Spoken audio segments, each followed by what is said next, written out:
It's my feel-good breakfast show.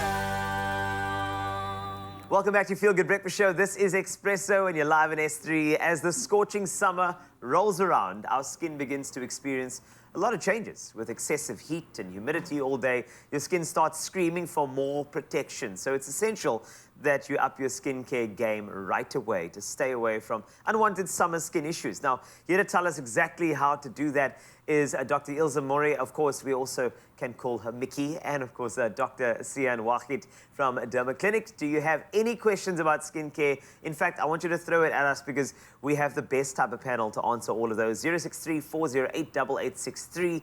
Ladies, welcome to your Feel Good Breakfast Show. You scare both of your skins. They look fantastic. That's how it goes. Yes, and I can call you Mickey, right? Perfect. It's a very, very cool name. I feel like we're chummies now, we're friends. No, we're definitely chummies now. Which is great. So, in fact, let me just start with you, Doctor. When it comes to your skin, does it go through changes throughout the year? I mean, seasonally. Do we change like the seasons? We don't really change for the seasons, but obviously in winter, when the air is drier, in spite of it being, raining in Cape Town, the air is drier because it's colder, so there's less moisture in the air. So in winter, your skin is drier. Yeah.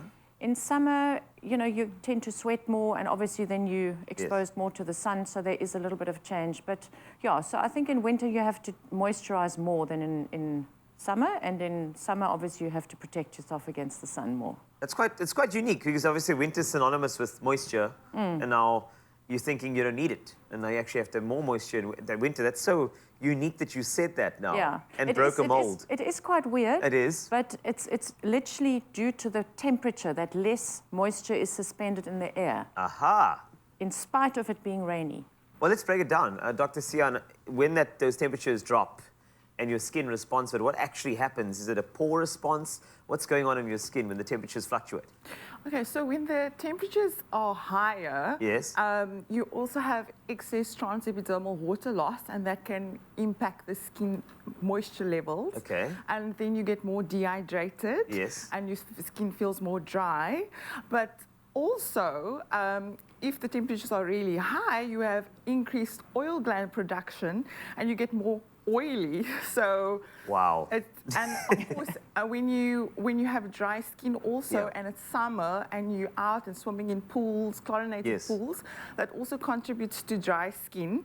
And of course, if there's no load shedding, aircon also contributes to dry skin. So it's kind of It's interesting that your skin, your largest organ, it's very responsive to your environment. Yes. And I think that's for so long, we've not really credited it for that type of job. And it's about time we actually look after it. Now, when it comes to the summer season, Mickey, I know that we love jumping in the pool, as mentioned, chlorinated pools, loving jumping into the sea, salt water. What actually happens? How does the skin respond to those types of water conditions, so to speak? Okay, firstly, it gets wet. When you jump in the water. I wanted to find out a bit more. So it gets wet. Number one, I didn't know that. Which is that's great. It's been a while. Summer's here. But what's the response, especially when it comes to salt water? I know that that sodium content also has a lot to do with your skin and dehydration thereof. Look, salt water pool is actually better for your skin than chlorinated because the chlorine can irritate, and salt has got. You lose less water from, as Sian was saying, your transepidermal water loss. Sounds complicated, but the water that you lose through your skin to the environment is less when there's salt because the concentration outside is almost the same as inside. Does that make sense? Yes, it does. So it's better to swim in salt water or in saltwater pools than it is in chlorinated pools because the chlorine irritates, or just plain water can dry your skin out a little bit if you if you spend too much time at it. When you get all... Yes. Yeah. I've felt that recently, actually. Yeah. Also, I realized that when I jumped in, I got wet. Now, Dr. Sian, I just wanted to... Solar radiation, that's the biggest thing. And I think just to wrap up this, because we've got 3 discussions that we have to get to. This is just the first. But for so long, we have been taught and raised to only have the connection to sunscreen when you're going to go swim or when you're going to go to the beach. No other days. Because that's how we grew up. That's the only time that little thing came out of the cupboard. So solar radiation and its response and what happens to your skin. Please don't say it warms your skin. Like, just give us a little brief, thing as to how your skin responds to solar radiation. Okay, so solar radiation is energy transmitted by the sun through electromagnetic wavelengths. Yes. And electromagnetic wavelengths can be short or long. So usually your shorter wavelengths are your UVA and your UVB, and we know a lot about that. UVA has a usually longer wavelength and can penetrate through windows, clouds, and is responsible for photoaging. UVB is more responsible for sunburn. And then one must not forget visible light. So visible light is part of solar radiation. Yes. And visible light is the light that a human eye can see through colors. So there's been a lot of debate about blue light and the intensity of blue light, and whether the devices we're using on our the devices we're using in laptops could actually be impacting how we look. But that has actually been disproven, and actually the visible light from blue light that is emitted by the sun is much more intense, 1,000 times more intense than devices that we play with every day. Wow. So, and I mean, to protect yourself from UV light and visible light, you have to use a broad spectrum sunscreen, and specifically for visible light, you need a physical blocker. So something with titanium oxide or zinc oxide that can actually deflect the light. My mind is blown. I mean, also, I'm hearing really big words early in the morning, but the thing is, it's actually, these are the constituents of things that are going to do the job for you. Now, we have a couple more chats to get through, so if you have any questions, 063-408-8863. We'd love to chat to you. And you know what? It's about time you talk about your skin. We're going to go into a beautiful summer season where we're going to get solar radiation and, of course, water that makes us wet. So make sure you look after your skin and ask anything of this amazing panel. We'll get back to this in the next couple of moments. It's my feel-good breakfast show. Welcome back to Feel Good Breakfast Show, Expresso here in S3. And you know what? December and Jan, it's beautiful months. Of course it is. But of course, there is also an awareness around skin cancer that we have to focus on. It is a highly preventable disease. Yet South Africans, of course, have the second highest incidence of skin cancer in the world. So we got the perfect panel for you. Dr. Mickey's here, Dr. Sia and Wahid as well from Derma Clinic. They're still with us to answer your questions and to tackle these important skincare issues and make sure that you have a safe summer when it comes to the skin you're in. Now, 063-408-8863. We love questions. And in fact, can I start with a question? Go for it. Is that okay? Because I don't get to ask, I get to ask questions generally, but not like real interest pieces. Because earlier, Dr. Sian, you said something about blue light. Yeah. And then you said blue light, and there was also something that you have to put on your skin. I want to go back there for a second and unpack it more. Now, number one, blue light for dummies, it's basically daylight, correct? Yeah. Now, when it comes to the real things as to how to protect yourself, especially if you're somebody who has a different pigment from others. So, of course, melanin in your skin is what determines, the darkness or the lightness of the skin. Apparently, blue light and melanin have a certain connection that you need to be sort of warned about, so to speak. So, those with darker complexions and blue light, what should we consider?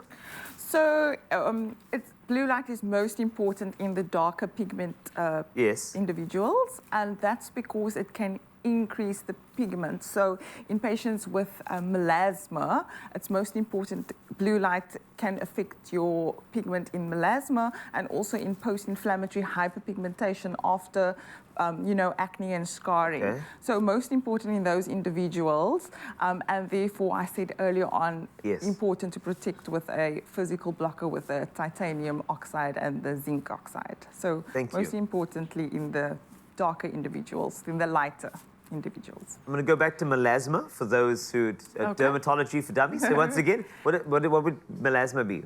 Melasma is when you present with pigmentation in certain areas of the face, and there's a hormonal contribution, your genetics unfortunately, and it's obviously triggered by the sun. So that's melasma. That's actually cool because now I can go talk about melasma at the bridal It's the pregnancy mask. A lot of people when they become pregnant, they get pigmentation. Okay, so this is, and then when people go on the oral contraceptive. So we think it might be related to hormones to a certain extent. Okay, I understand. But it's definitely, it obviously occurs in lighter skinned people as well. Yes. But the darker your skin type is, the more prone you are to pigmentation, and then you actually do need to block the blue light as well. And there are some newer sunscreens available that Yes. specifically also block blue light.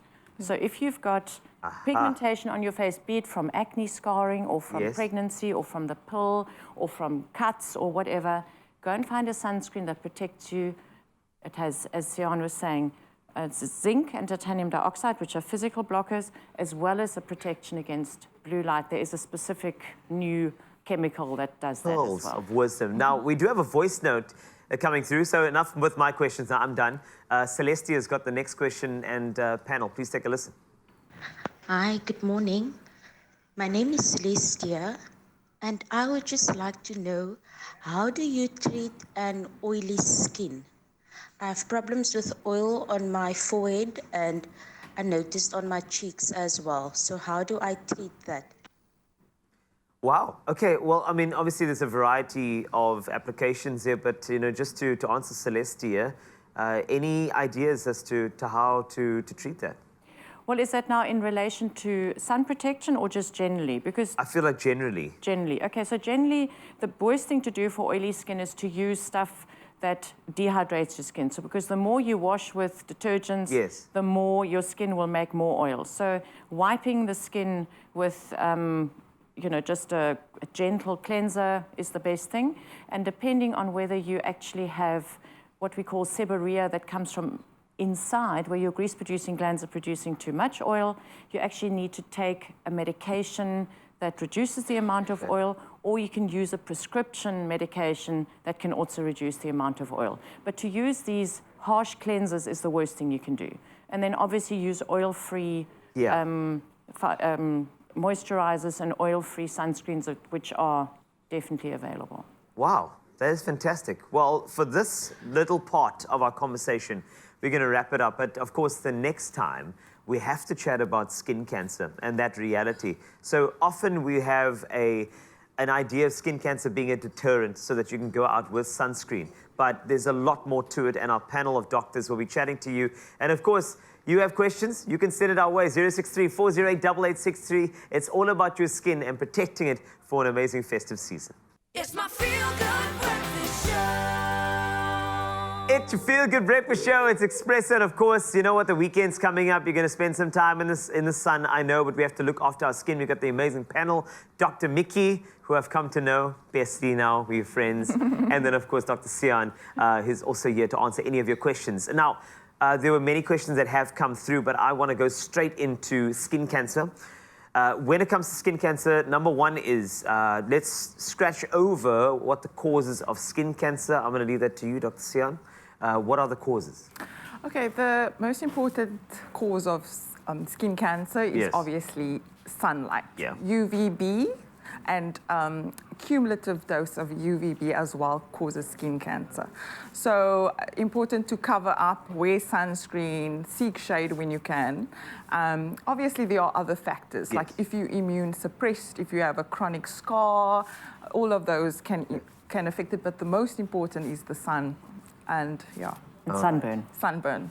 Dr. Mickey, symptoms of skin cancer. Now, this is a very important one. How do you know when to go see a doctor? How do you know when something is on your arm, on your back? And it just, because we brush those things off. I mean, growing up, you have many things, a scar, whatever, or a little pimple or a mole, and you're like, it's fine. When should you go to see a doctor? Okay, the most important thing is if you develop a sore that doesn't want to heal. All right. Okay, so those are mostly little non-melanoma skin cancers. Your melanoma is the pigment one. So the non-melanoma skin cancers present with a sore that doesn't heal. It heals over, breaks down, heals over, and then it's a little nodule that grows, whatever. Okay. That's number one. Number two, any new growth on your skin should be checked out. And number three, if you get anything that's dark and gets bigger. So that's the melanoma. So something that's black and appears on your skin gets bigger. So I would suggest that those are the most important things. So if you get something new, something that doesn't heal, or something black on your skin. And you go to see a GP prior to getting a referral to a dermatologist? How does that work? You can go to a GP to start off with. It's probably your cheapest way because most GPs can pick up the more serious skin cancers. But if you've had a skin cancer in the past, it is a good idea to see a dermatologist because some of the skin cancers are very subtle. And there are a lot of melanomas that are quite difficult to diagnose, and it requires a special, we dermatologists, we have a special little microscope. We call it a dermatoscope, which is a thing that we can look through the skin and have a look at things. It's an amazing little tool, and a lot of things that you can't diagnose with the naked eye, you can diagnose with a dermatoscope. That's why we trust dermatologists. You know, you are indeed the experts, and you know we need your expert opinion here because we've got Christine who sent in a voice note for you to answer. Good morning, Expresso show. I would like to ask about sun protection products. They are so expensive. Is there anything else that we can use for our arms, face, and neck areas? Please, thank you. Very interesting. You know, the socioeconomics of South Africa is that where, you know, we can't afford these expensive sunscreens sometimes. I mean, are there any alternatives other than seeking shade? T-shirts, hats. T-shirts and hats. Yeah. And you need to cover up. I mean, the bottom line is preferably don't go into the sun between 11 and 3, which is obviously when we want to be on the beach. If you want to be on the beach in the hot hours of the day, get your sun protection, your hat, and then use sunscreen on your face and only the exposed areas. But for the rest, you can have a jawl on the beach with no sunscreen or a little sunscreen just covering up. You can swim with your sunsuit. You can have all the fun just covering up. That is fantastic. Yeah. Doctors, it has been an absolute pleasure. That's all we have time for today, but you have to come back because there's going to be so much more coming through, especially as we go through summer. But of course, Dr. Mickey and Dr. Sian, thank you very much for being here and protecting our skin. I think the sentiment is quite clear. Basically, this summer, I want you to seek shade. Don't throw shade. Remember that.